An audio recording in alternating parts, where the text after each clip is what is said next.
In May 2008, my doctor found a grapefruit-sized tumor in the middle of my chest. A few weeks later, I was officially diagnosed with Hodgkin's lymphoma and started chemotherapy and radiation.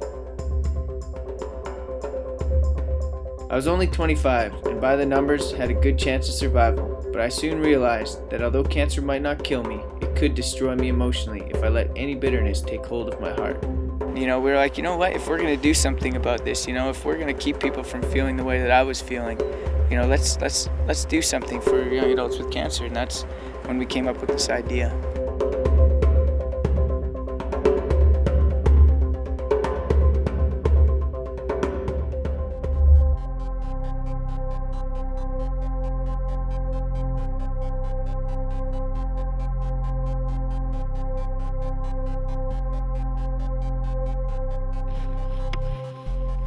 I suppose that there's usually a large negative feeling and maybe even actions right at the beginning of a diagnosis, and then you go into treatment, and I didn't have that. I really believed what the doctors were telling me. We were going to beat this thing. We were going to be very aggressive. I'm young. I can take it. Cancer is not a death sentence. It's just something you have to get through, and I'd seen that all over the place. The transition happened when my body was no longer something that I could really. It was extremely diminished. It was my lung capacity, my capacity for breathing was terrible. I couldn't walk upstairs. I was like an 85-year-old man in a 32-year-old's body. It's just disappointing if you've worked hard, you've mastered another language, you've taken a lot of courses, only to have all of that washed away. I worked hard, I got some extra education, improved my French skills, got some project management skills, got into this industry which is incredible, video games, got to the position that I wanted, and then 1 month later, everything just derails because I get diagnosed with this ridiculous cancer. It almost seems like it could be for nothing. That is an issue for me. Yeah.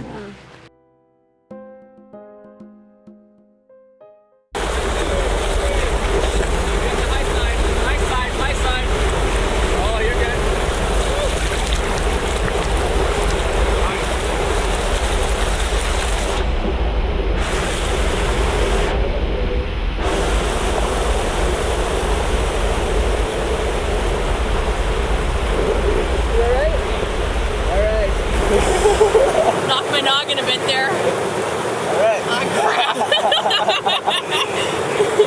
All right.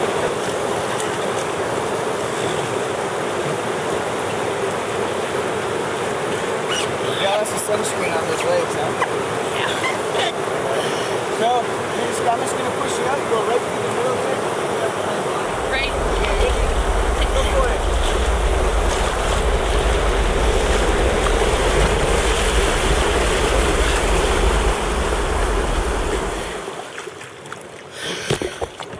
Well, that was fun. And by fun, I mean scary as hell.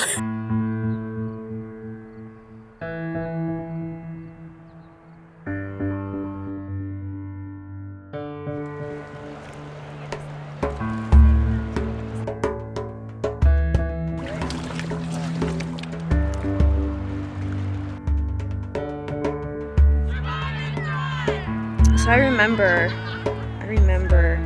being ill and being bald and not wanting to look at myself in the mirror, not wanting anybody to see me the way I looked because I thought I looked horrendous.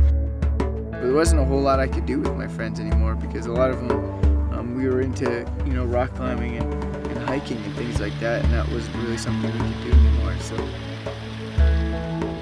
it's kind of interesting because the word cancer has been so mystified, like we were saying earlier, that even 6 months in, I knew that I had cancer, but didn't really sink in. So that took a while to kind of get used to, because the word has so much power in it.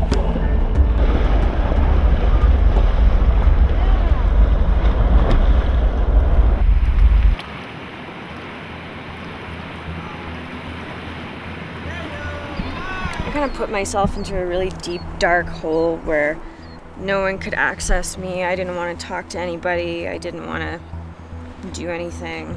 I didn't want to have any fun because I felt like crap. I was depressed and I cried most of the time.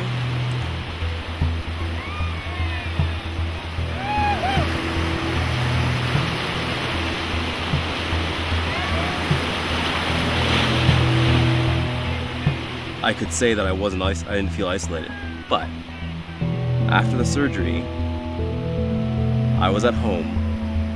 There wasn't always somebody there, and I'm there in bed, lying there for just hours and hours.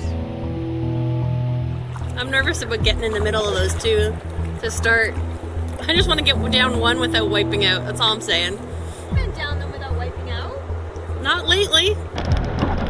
Oh, we got the rock there. Okay, a little hole. Keep your feet up. Keep your feet up. Keep your feet up.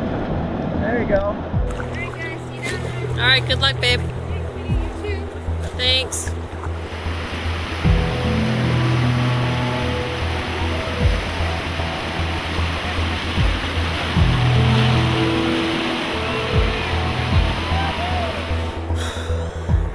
we go.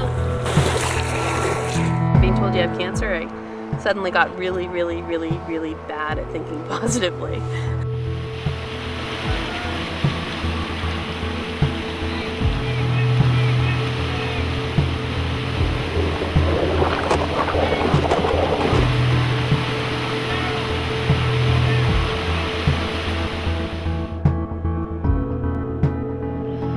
Well, I think, that when we went down earlier and I smashed my leg up pretty bad and just waiting at the top of this one, I just really didn't want to come down. And then I got hung up on a rock and flipped again, and I don't know, just feel like I can't do anything right today. It's just really frustrating. Hey, we got some good water right there.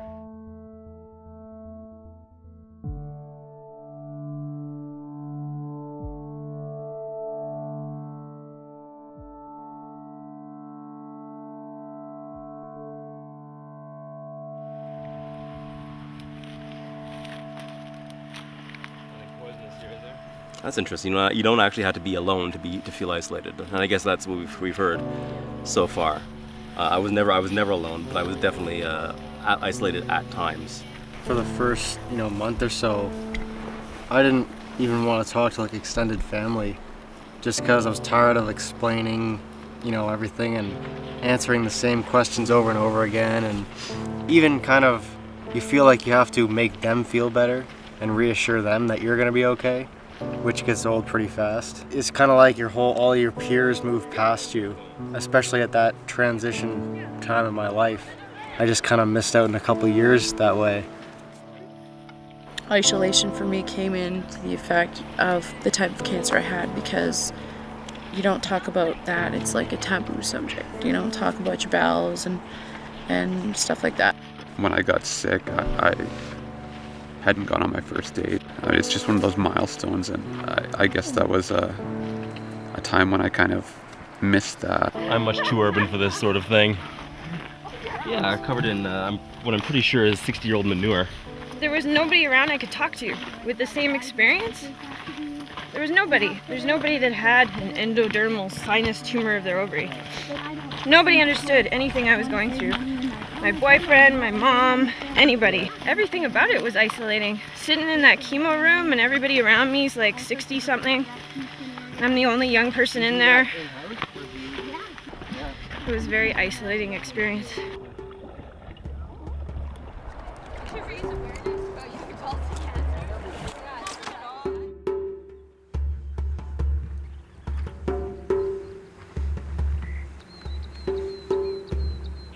And I think this is also obviously another big theme in young adults, because we're still at that time in our lives where we're discovering who we are, right?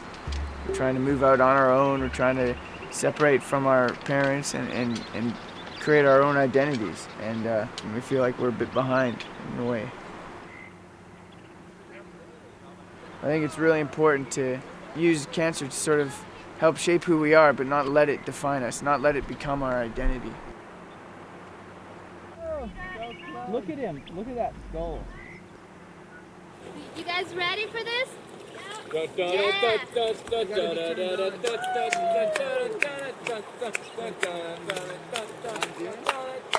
don't feel like going first. Are we going like one right after another? Okay, you ready? I'm going through the left side of this right channel here, right? I want to go to the other side, or?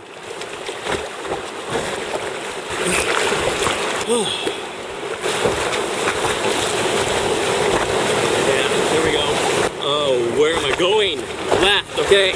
In the middle? Right here.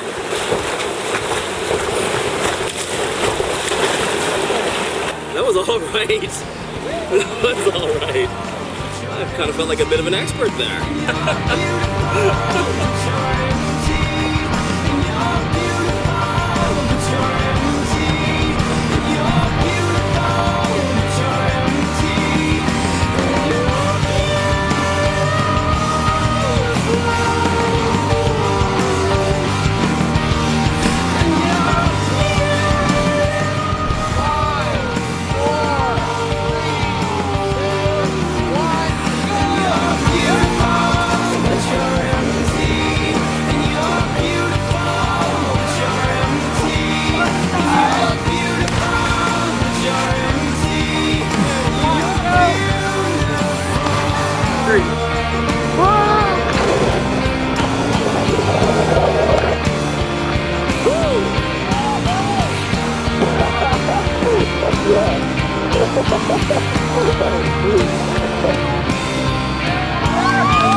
I figured I had to do this. I mean, if I'm gonna live a life beyond fear, I've got to go for it every time. Yeah, Alston. Okay. Austin, grab the top of your life jacket when you go in, just so it doesn't come up and Are we ready? Yeah. Count it down. You are now invited. Hold on a sec. Yeah, Alston. Let's see. One step. That's Oh, I need one. spot, I need to go here, right? No, just jump. It's a target.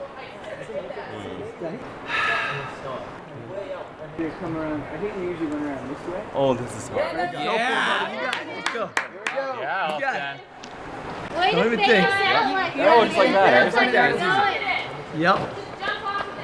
What are you doing? Get away from me! Don't even worry about got it. No, my foot got stuck there for a second. You got it. Yeah, you don't have to step down.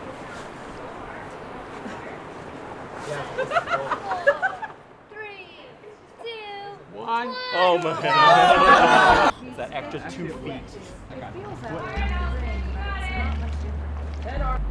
Alright. I can't believe it.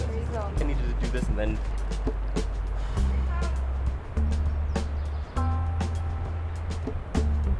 I hate fear. Come on. Just come on. Just do it. There's nothing there. They're just phantoms. They're just phantoms.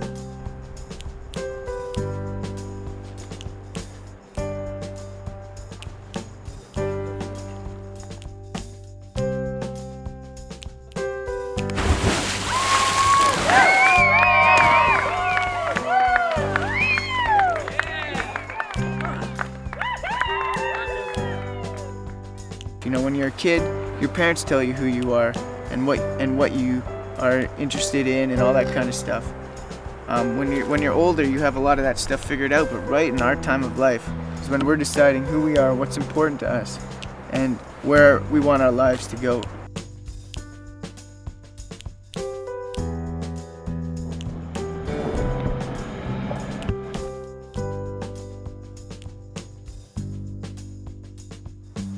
You play by the rules, you do what you're supposed to. Study, work hard, get ahead, make connections, transition, put yourself in a better position, and get your reward. And what did I get?